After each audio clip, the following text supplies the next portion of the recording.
Hello जी, अस्सलाम वालेकुम, good morning, आदाब। तो भाई आज हम बहुत ही सीरियस सा टॉपिक है जिसको हम कवर करने वाले हैं। और आपने थंबनेल से तो वीडियो देख ही ली होगी, मतलब कि समझ ही ली होगी बात कि हम कौन सी वीडियो देखने वाले हैं। हम जुनैद अकरम की आज वीडियो देखने वाले हैं। ईरान वर्सेस पाकिस्तान जो मामला चल रहा है उसके ऊपर जो ये वीडियो बनाई है वो वीडियो हम देखने वाले हैं कि आया कि ये वीडियो क्या बनाई है और क्या मामलात हैं जो पाकिस्तान और ईरान के दरमियान में चल रहे हैं। तो वीडियो शुरू करने से पहले अगर चैनल पे नए हैं तो चैनल को प्लीज़ सब्सक्राइब करें, लाइक करें, शेयर करें, कमेंट करें। और जो वीडियो हम देखेंगे उसके बाद हम बात करेंगे कि वीडियो क्या है और इसमें क्या बात की गई है। तो बने रहिएगा। ईरान ने किया पाकिस्तान पे हमला और पाकिस्तान ने उसका दिया करारा जवाब। वो क्या वजूहात थी कि ईरान को इतना बड़ा कदम उठाना पड़ा अपने उस पड़ोसी के लिए जहां से कभी भी कशीदगी नहीं फेस करनी पड़ी। इस खित्ते की जियोपॉलिटिक्स किस तरह शेप होने जा रही है और आलमी कुव्वतें इस वाक़े को किस तरह देख रही है, आइए इस वीडियो में जानने की कोशिश करते हैं। Meantime, Iran launches another round of strikes, this time targeting Pakistan. Targeting militants of Pakistani origin. Pakistan blaming Iran for a, quote, unprovoked attack on its territory. Pakistan launching airstrikes just over its border into Iran. How concerned do we need to be about two countries that don't usually engage in strikes like this? इस video का नाम है Pakistan strikes back और मेरा नाम है जुनैद अकरम। Video देखने से पहले चैनल को सब्सक्राइब जरूर कीजिएगा। ईरान ने जो हालिया पाकिस्तान के ऊपर हमला किया, ये ईरान का तीसरा हमला है इसी हफ्ते किसी सॉवरेन कंट्री पे। पहला हमला उन्होंने इराक में किया जहां ईरान के बकौल उन्होंने मोसाद के 2 एजेंट्स को टारगेट किया। दूसरा हमला उन्होंने किया सीरिया में उन प्रॉक्सीज के खिलाफ जो बशर अल असद के खिलाफ लड़ रही हैं। और जैसा कि ईरान सीरिया को सपोर्ट कर रहा है तो ईरान का कहना था उन्होंने प्रॉक्सीज पे हमला किया। और तीसरा हमला उन्होंने किया पाकिस्तान में बलूचिस्तान के जिला पंजगुर का एक इलाका है जिसको ब्रूम कहा जाता है और कोहे सब्ज के नाम से ये जगह मशहूर है, जहां पे रॉकेट दागे गए, जहां पे 2 बच्चियां शहीद हुई और 1 खातून जख्मी हुई। ये वजह क्या बनी इसको हम थोड़ा बैक ट्रैक करेंगे। 15 दिसंबर, जिस वाक़े को इतना मीडिया पे हाईलाइट नहीं किया जा रहा, 15 दिसंबर को ईरान की साइड जो सिस्तान बलूचिस्तान का प्रोविंस है, ये एक पूरा जो एरिया है इसको समझना पड़ेगा, ये एक स्मगलिंग रूट है। अब यहाँ पे आए दिन झड़पें होती हैं स्मगलर्स की, पुलिस के साथ, फ्रंटियर कोर के साथ, रेंजर्स के साथ, ईरानी फौज के साथ, इनके आपस में कशीदगी चलती रहती है। 15 दिसंबर को हमला होता है सिस्तान बलूचिस्तान में जहां पे ईरान के 11 पुलिस एहलकार अपनी जान से हाथ धो बैठते हैं। अब ईरान चाहता था इसकी रिटेलिएशन। खित्ते में अगर देखें तो पहले ही कई जगह पे जंग का मार्का लगा हुआ है। गजा और इसराइल का मामला 5 अक्टूबर से वैसे ही जारी है। हुतीज ने जो है कार्गो शिप्स पे जब हमला किया तो यूएस और यूके भी एंटर हो गया सऊदी बॉर्डर के करीब, और वो यमन के अंदर हुतीज पे स्ट्राइक कर रहे हैं। यहाँ पे ईरान ने थोड़ा सा फील किया लेफ्ट आउट, और वो अपनी चौधराहट दिखाने के लिए कि मैं भी कुछ हूँ और मुझ तक कोई ना आए तो जरा मैं इराक पे हमला कर दूं, सीरिया पे कर दूं, और ये पाकिस्तान ये तो वैसे भूखे नंगे हैं, इनके पास कुछ नहीं है, तो 2-4 रॉकेट यहाँ भी दाग देते हैं, क्या ही कर लेंगे। लेकिन इन्होंने शायद पाकिस्तान को हल्का लिया और पाकिस्तान जो है रिटेलिएट करने में देर नहीं लगाता। थोड़ा सोचा गया इस बारे में, उसकी डिटेल्स भी आपके साथ शेयर करते हैं। IRGC जो पासदाराने इनकलाब कहलाती है, जो कि आप समझ लें कि ईरान की एस्टैब्लिशमेंट है, उसने मिस कैलकुलेशन की और सोचा कि अगर पाकिस्तान पे भी हम हमला कर दें तो हमें कोई वहां से रिटेलिएशन नहीं आएगी और खित्ते में जरा हमारा एक नाम हो जाएगा। 17 जनवरी को जिस दिन ईरान पाकिस्तान पे हमला करता है, इत्तेफाक से भारतीय फॉरेन मिनिस्टर जयशंकर तेहरान में मौजूद होते हैं और उनका बयान आता है कि India understands actions taken in self defence. अगर वो खुल के इसकी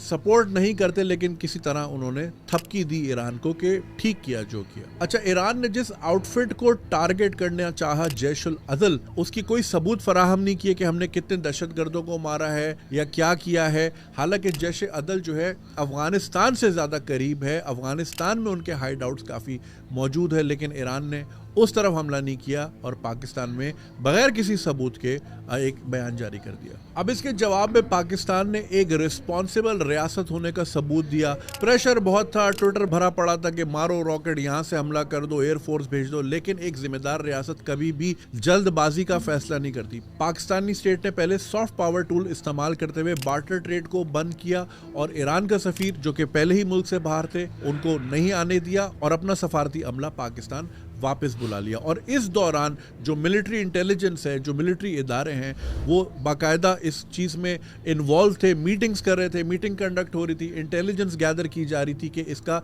जवाब देना है, क्योंकि पाकिस्तान दुनिया की 7वीं बड़ी फौज और दुनिया की 5वीं एटमी कुव्वत है, और किसी भी एटमी ताकत को कोई भी जब चाहे ऐसे रॉकेट मार के जाए तो जग हसाई होती है, दुनिया में आपका मजाक बनता है। हमें भी दुनिया को मुंह देना होता है, हमें भी दुनिया को जवाब देना होता है।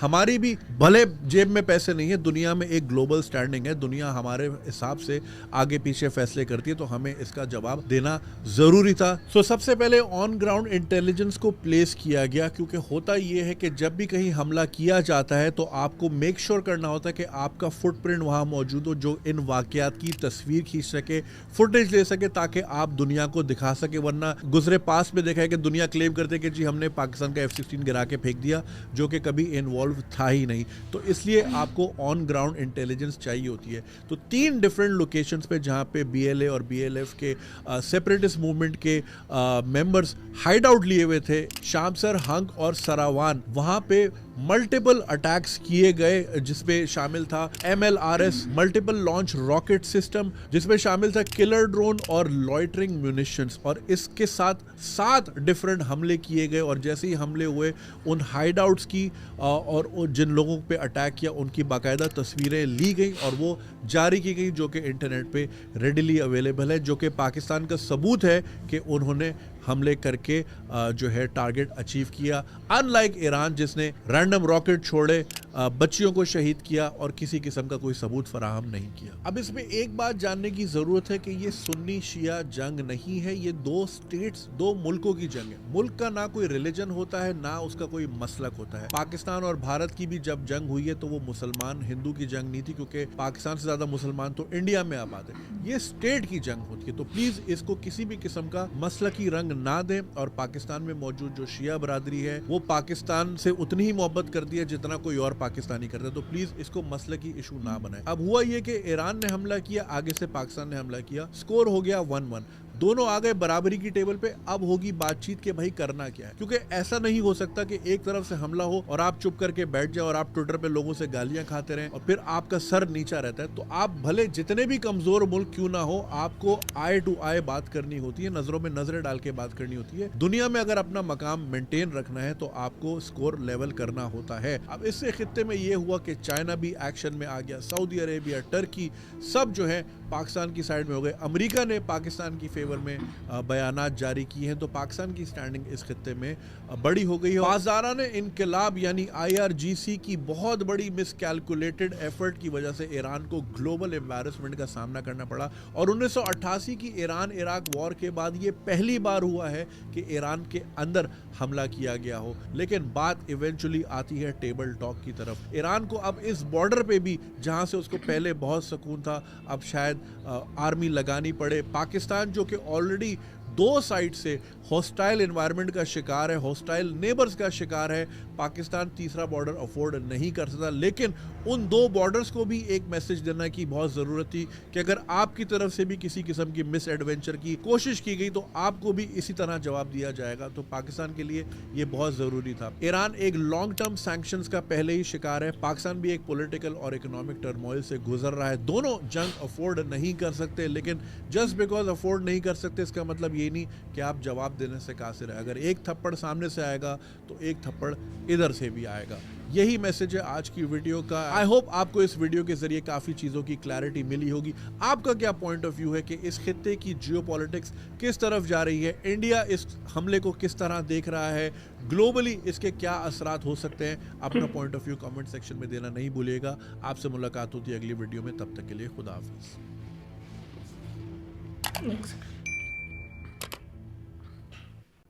भाई जुनेद भाई ने काफ़ी कुछ क्लियर तो किया है।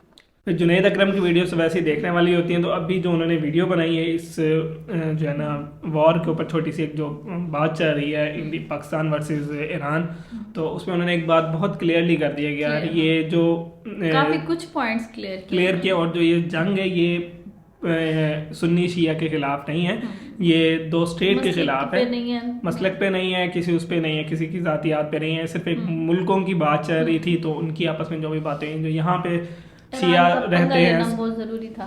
नहीं, वो बस वो कुछ चीज़ें होती हैं जो हो गई, लेकिन उसमें वो जो हुआ गलत हुआ। पाकिस्तान और ईरान में जो मामला हुए वो नहीं होने चाहिए थे, लेकिन हो गए। तो उसमें अब ये नहीं है कि सुन्नी शिया वाली कोई बात थी, या हम कहें कि ये शियों का वो मतलब कि कोई अपने ज़ाती उसके ऊपर ना लेके जाए। बहुत क्लियरली बात की गई है, समझाया गया। तो ये सिर्फ एक स्टेट की हद तक रखे, पाकिस्तान वर्सेस ईरान। और जो ये मामलात हुए, उन्होंने पहले ये हरकत कर दी, वही क्लियर बात उन्होंने कर दी कि उसमें बच्चियाँ शहीद हुई। फिर उसके बाद उनके पास कोई उनके फुटप्रिंट्स नहीं थे जो वो प्रूफ दे सकते कि हमने इन लोगों को मारा है, ये चीज़ें कोई ऐसी चीज़ नहीं थी। तो पाकिस्तान के फुटप्रिंट्स थे वहाँ पे, तो पाकिस्तान ने बहुत सारी चीज़ें क्लियर की और दिखाई कि ये थे मामलात, हमने वो किए। ठीक है, किसी वजह से पहले एक पार्टी चुप होती है। मैंने एक वीडियो देखी थी, तो उसके ऊपर शायद मैं रिएक्ट करूं या वो वीडियो में रिएक्शन दूं, उस पर बात करें हम। वो वीडियो हमारे नेबर्स इंडिया की तरफ से एक हैं उनके यूट्यूबर जिन्होंने बनाई, तो उन्होंने ये बात की कि पाकिस्तान ने गलत किया यही किया। लेकिन ठीक है, वो उनका अपना ओपिनियन है, लेकिन कंट्री में रह के अगर आप इस तरीके की चीज़ फेस करते हैं तो आप उसका जवाब भी देना जानते हैं। तो अगर हमने रिएक्ट बाद में किया तो हमने किसी वजह से बाद में किया कि हमने पहले पहल नहीं की।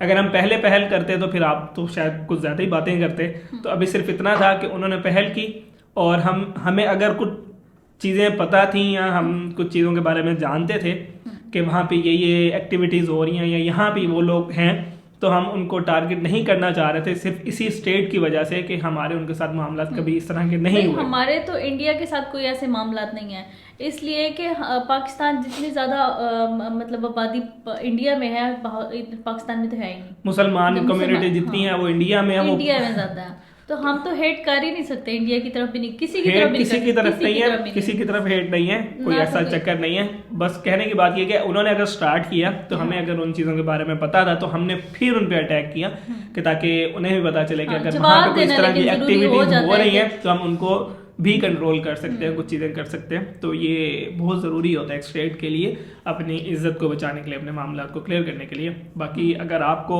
जुनैद अकरम की वीडियो समझ आई हो तो कमेंट कर दीजिएगा भाई। मैं तो बहुत जो है ना अप्रिशिएट करता हूँ कि वो ऐसी वीडियोस बनाते हैं, उनकी वीडियोस बहुत इन्फॉर्मेटिव वीडियोस होती हैं लाइक। तो बाकी अगर आपको वीडियो, ये भी एक मेहनत पीछे इतनी स्ट्रगल होती है उनकी इस वीडियो बनाने पे, तो उनके लिए भी लाइक बनता है और हमारे लिए भी लाइक बनता है। तो मिलते हैं आपसे किसी और वीडियो में, रखिएगा अपना बहुत सारा ख्याल, टेक केयर, अल्लाह हाफिज़।